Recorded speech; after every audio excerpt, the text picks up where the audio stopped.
시작. 여호와여 위대하심과 권능과 영광과 승리와 유업이 다 주께 속하였사오니 천지에 있는 것이 다 주의 것이로소이다. 여호와여 주권도 주께 속하였사오니 주는 높으사 만물의 머리이시니이다. 부와 귀가 주께로 말미암고 또 주는 만물의 주제가 되사 손에 권세와 능력이 있사오니 모든 사람을 크게 하심과 강하게 하심이 주의 손에 있나이다. 우리 하나님이여 이제 우리가 주께 감사하오며 주의 영화로운 이름을 찬양하나이다. 아멘. 할렐루야. 우리가 이번 주간에는 우리가 믿고 예배하고 섬기는 하나님이 어떤 하나님인가에 대해서 우리가 말씀을 통해서 묵상하며 또 적용하는 시간을 갖고 있습니다. 오늘 저와 여러분이 읽은 역대상 29장인 오늘 이 본문의 말씀은 다윗 왕의 고백입니다. 우리가 10절에 보면 다윗이 어디 앞에서 온 회중 앞에서 여호와를 송축하여 이르되 하면서 오늘 모든 백성이 보는 앞에서 다윗이 그의 일생을 통해서 하나님이 그에게 주신 그 은혜를 참 묵상하며 그 감사와 그 중심의 그 고백을 하나님께 올려드리고 있는 것을 볼 수가 있습니다. 여러분, 오늘 이 본문의 이 고백은 사실 다윗이 그의 인생과 삶을 통해서 체험하고 경험한 그 하나님께 대한 그 신앙과 그 고백을 그대로 담고 있는 그런 고백이다라고 할 수가 있습니다. 여러분, 우리 하나님은 어떤 하나님입니까? 특별히 다윗이 그의 일생과 삶을 통해서 경험하고 체험하신 그 하나님은 어떤 하나님입니까? 자, 오늘 본문 11절에 보니까 다윗이 이렇게 고백합니다. 여호와여 위대하심과 권능과 영광과 승리와 위엄이 다 주께 뭐하였다? 속하였다. 여러분, 속하였다는 말은 무슨 말일까요? 이 모든 것이 다 하나님의 권세 아래 있고 하나님의 통제 아래 있다. 위대하심과 권능과 영광과 승리와 위엄이, 여기서 위엄이라는 것은 존귀케 하시는 것을 말합니다. 이 모든 것이 다 주께 속하였습니다. 그리고 이어지는 말씀에 보니까 천지에 있는 것이 다 누구의 것? 주의 것이었습니다. 여러분, 다윗이요 그냥 그의 신앙으로 단순히 하나님을 일방적으로 높이고 크게 보는 그러한 관점의 고백일까요? 그렇지 않습니다. 오늘 이 본문의 고백은 다윗이 그의 삶을 통해서 실제적으로 체험하고 경험한 그 하나님, 자신의 삶만이겠습니까?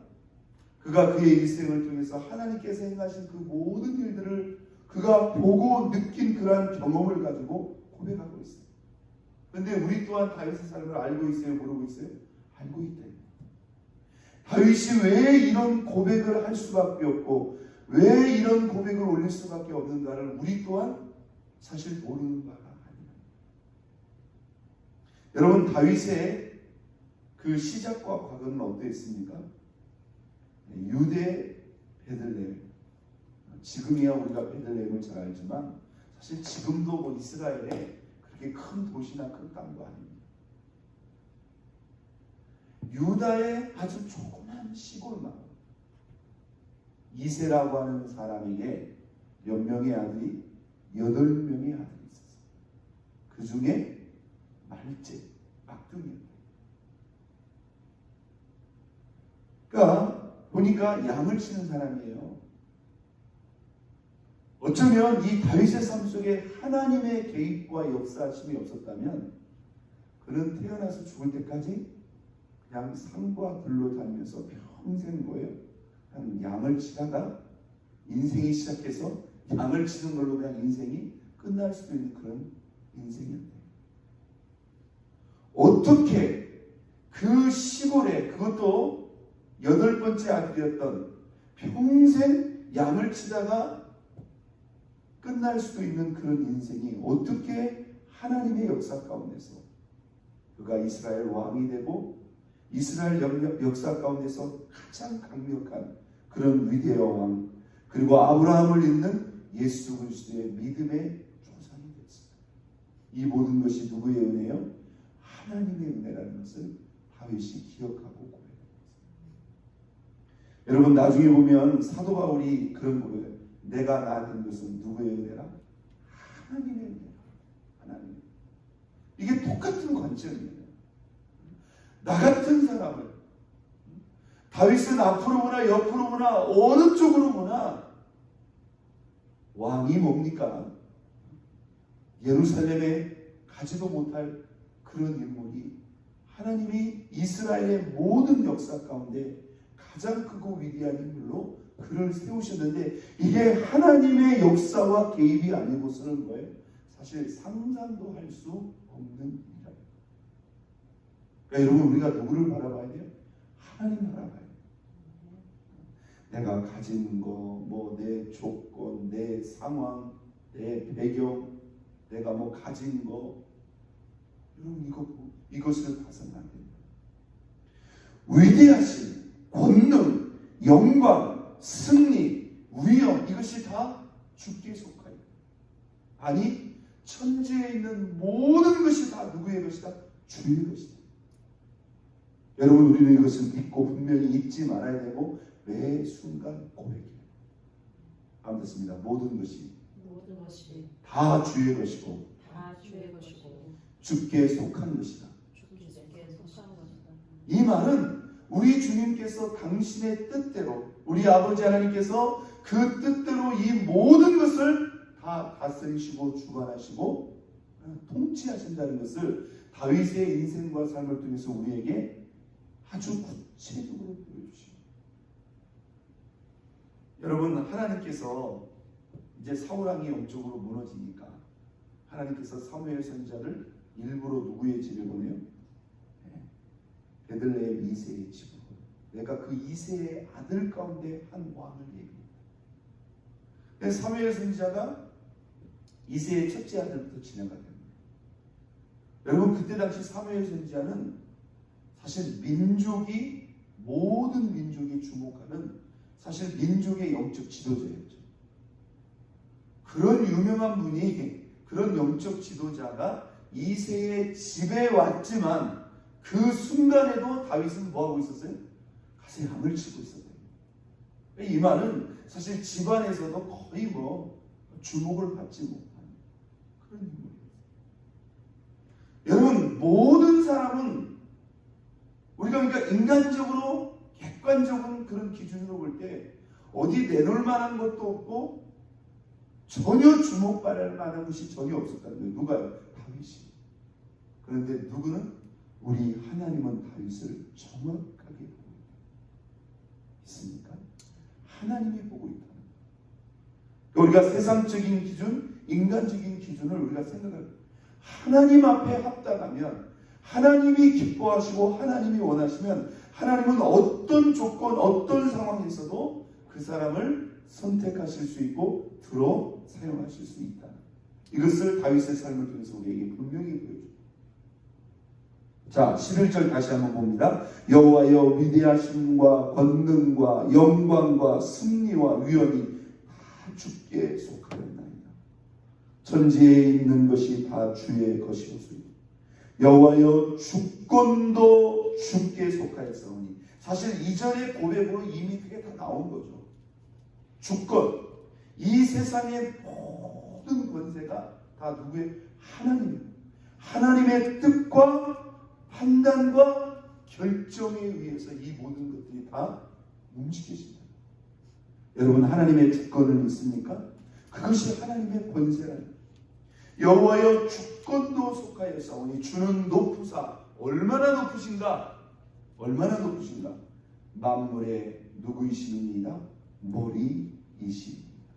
반갑습니다. 우리 예수님은 우리 하나님은 높으사 만물의 머리가 되신다. 모든 만물, 이 만물에는 뭐예요?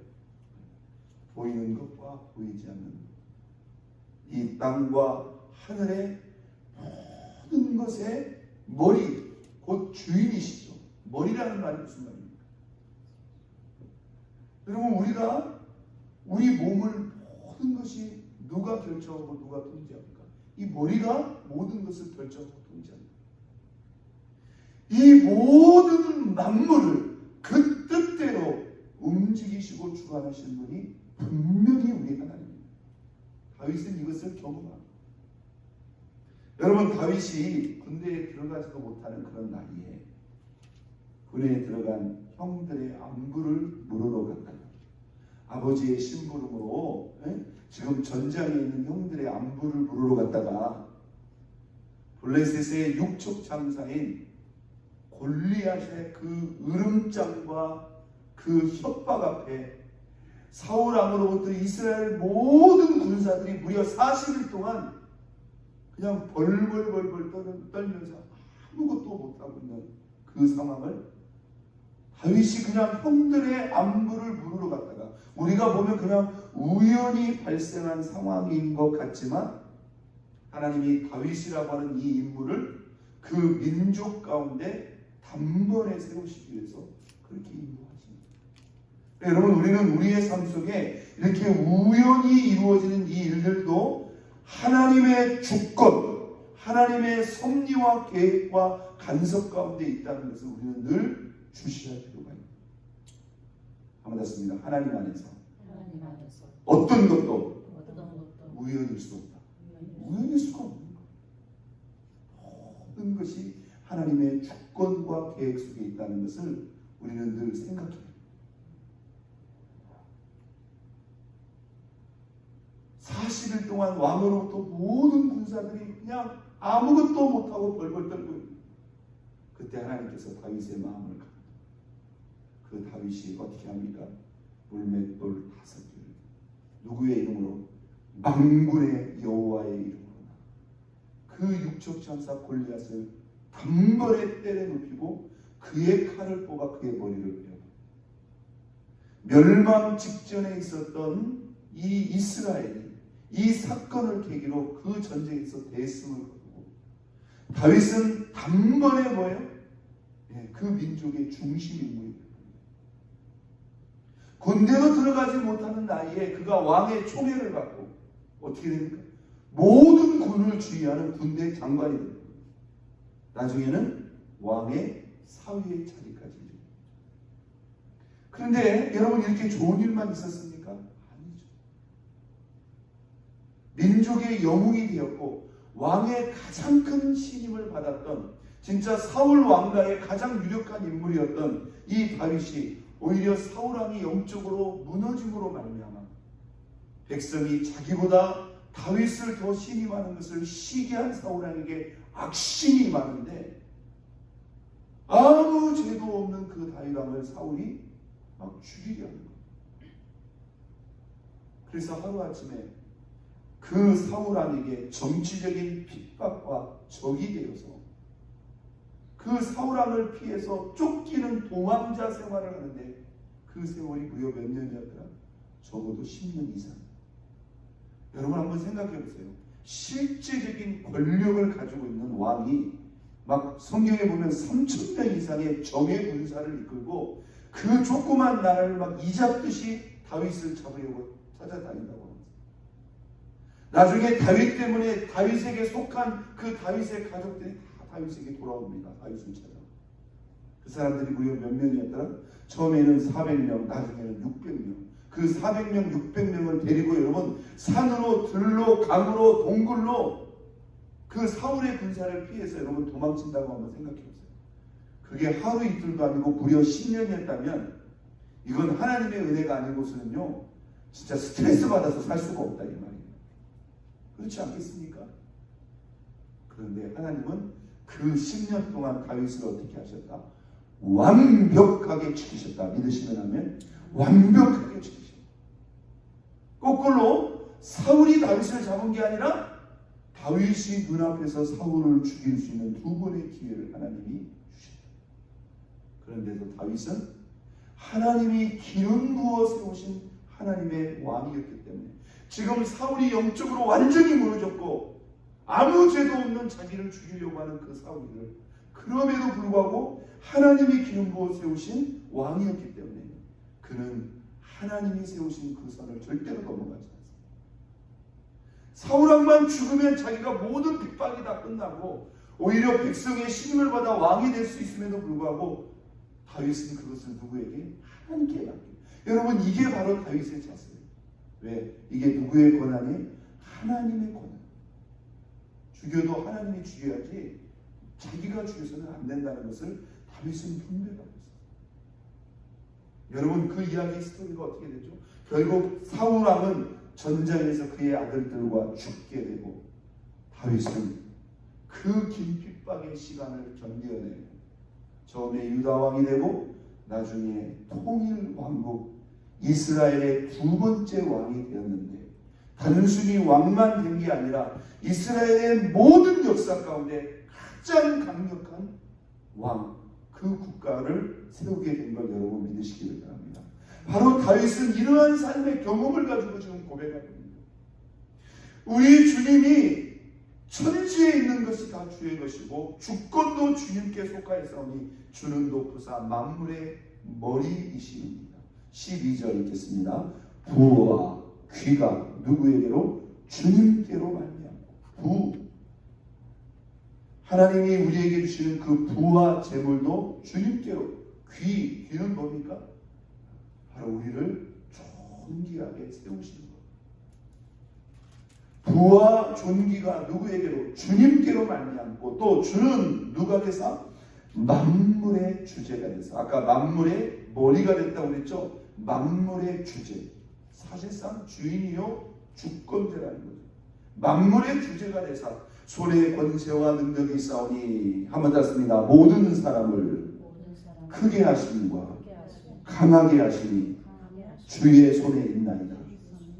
모든 사람, 그 어떤 사람도 그 사람을 크게 하고 그 사람을 강하게 하심이 누구의 손에 있다? 하나님의 손에 있다. 하나님은 올릴 수도 있고 내릴 수도 있고 그 사람이 지금 어떤 위치 어떤 상황에 있든지 하나님이 마음 먹고 그 사람을 크게 하고 강하게 하려면 하나님이 얼마든지 할 수 있다 없다? 할 수 있다. 다윗이 그의 삶을 통해서 경험하고 있는 거예요. 여러분 다윗이 있잖아요. 제일 먼저 어떤 생각을 해본 사람이에요? 그 사람이 그 강력한 나라를 세우고 있잖아요. 자기 궁궐을 짓고 큰 궁궐에 누워있는데 자기 마음이 불편한 거예요. 나는 이렇게 크고 화려한 궁궐에 누워있는데 그러니까 하나님의 영광과 임재를 상징하는 하나님의 언약궤는 그때까지 어디에 있는 거예요? 장막 안에, 텐트 안에 있는 거예요. 이게 다윗의 마음속에 불편하게 그걸 나단 선지자하고 이야기를 합니다. 그래서 이제 하나님을 위한 성전을 지어야 되지 않느냐. 이 하나님을 위한 성전을 자발적으로 제일 먼저 생각한 사람이 누구예요? 바로 다윗이죠. 여러분 왜 그런 생각을 할 수 있을까요? 여러분 지금 다윗은 부족한 게 없습니다. 소위 등 따쓰고 배부릅니다. 그러나 그런 위치에서도 다윗은 뭐예요? 자기 자신보다 누구를? 하나님을 말. 내가 하나님의 은혜로 이 자리에 섰고 이 자리를 하나님이 세워주셨는데 내가 이렇게 화려한 궁궐에 있는데 저 하나님의 영광과 임재를 상징하는 언약궤가 저렇게 텐트 안에 있다는 게 이게 지금 말이 되느냐. 여러분 그렇게 생각할 수 있다는 게 아무나 그렇게 생각할 수 있는 게 아니에요. 다윗의 가슴과 중심 속에 자기 자신보다 하나님을 더 존귀하게 하나님을 더 사랑하고 하나님을 높이는 그 마음이 있었기 때문인 줄로 믿습니다. 다윗이 그 마음을 가지고 나단하고 그냥 상의만 했는데 하나님이 그 밤 나단이 엎드려 기도하는데 이미 하나님이 뭐예요? 너무나 감동을 받았어요. 그래서 그 밤 사무엘하 7장이죠. 하나님께서 나단 선지자에게 내가 다윗과 그의 자손을 영원토록 축복하며 그 그의 왕위를 영원토록 하나님이 지키시고 보존하시겠다고 하는 놀라운 은총과 축복의 약속을 받아냅니다. 하나님이 그 밤에 다단에게 주셔요. 믿습니까? 여러분, 우리가 이 하나님을 향해서 이런 자발적인 마음을 하나님이 이렇게 기뻐하십니다. 하나님이 내게 말씀하실 수도 있죠. 여러분, 하나님이 다윗에게 말하면 다윗이 10번 100번도 순종할 사람이죠. 근데 하나님은 다윗으로 하여금 스스로 그 마음을 품게 해요. 그래서 오늘 이 본문의 배경은 뭔지 아세요? 다윗이 이 성전 건축에 대한 처음 마음을 품었고요. 그런데 하나님이 다윗에게 뭐라고 말합니까? 그러나 너는 성전을 지었어. 너는 전쟁터에서 너무나 많은 피를 흘렸기 때문에 너는 짓지 못한다. 그러나 네 속에서 네 아들을 통해서 내가 나를 위한 성전을 지킨다. 이렇게 말합니다. 다윗이 그 말도 받아야 안 받아요? 그 말도 그대로 받습니다. 다윗은 비록 자기가 성전을 짓지 못했지만 다윗이 어떻게 하죠? 그의 남은 일생을 통해서 성전 건축에 필요한 거의 대부분의 재료를 다윗이 나가는 전쟁마다 그 어마어마한 그 전유물들을 구별해가지고 그가 죽기 전에 성전 건축에 필요한 모든 것을 다 준비해요. 오늘 이 본문이 뭐냐면 그 성전 건축에 필요한 대부분의 재료를 다 준비해가지고 지금 누구에게? 하나님께 봉헌을 하면서 그 모든 백성 앞에 이 모든 일을 이루신 그 하나님께 너무나 감사해서 다윗이 감사 기도를 올린 본문이 바로 그 유명한 역대상 29장입니다. 다윗이 그 성전 건축의 예물을 드리면서 생각을 해보는 거예요. 자기 일생과 자기 삶을 생각해 보니까 이 모든 것이 다 뭐예요? 하나님이 행하신 것이고 하나님의 은혜예요. 정리해 봅니다. 여호와여 11절 읽겠습니다. 여호와여 위대하심과 권능과 영광과 승리와 위엄이 다 주께 속하였사오니 천지에 있는 것이 다 주의 것이로소이다. 여호와여 주권도 주께 속하였사오니 주는 높으사 만물의 머리이십니다. 부와 귀가 주께로 말미암고 또 주는 만물의 주제가 되사 손에 권세와 능력이 있사오니 모든 사람을 크게 하심과 강하게 하심이 주의 손에 있나이다. 아멘. 여러분, 우리 주님이 만물의 주인이십니다. 우리 주님이 만물의 주제이십니다. 우리 주님의 손에 이 모든 것이 달려있다는 것을 우리가 다윗의 인생과 삶을 통해서 확신하고 저와 여러분의 인생과 삶도 그 주님의 손에 전적으로 의탁함으로 주님이 세우시고 주님이 높이시고 주님이 존귀케 하시는 저와 여러분의 믿음과 인생 될 수 있기를 예수 그리스도의 이름으로 축원드립니다. 우리 시간 다 같이 두 손 높이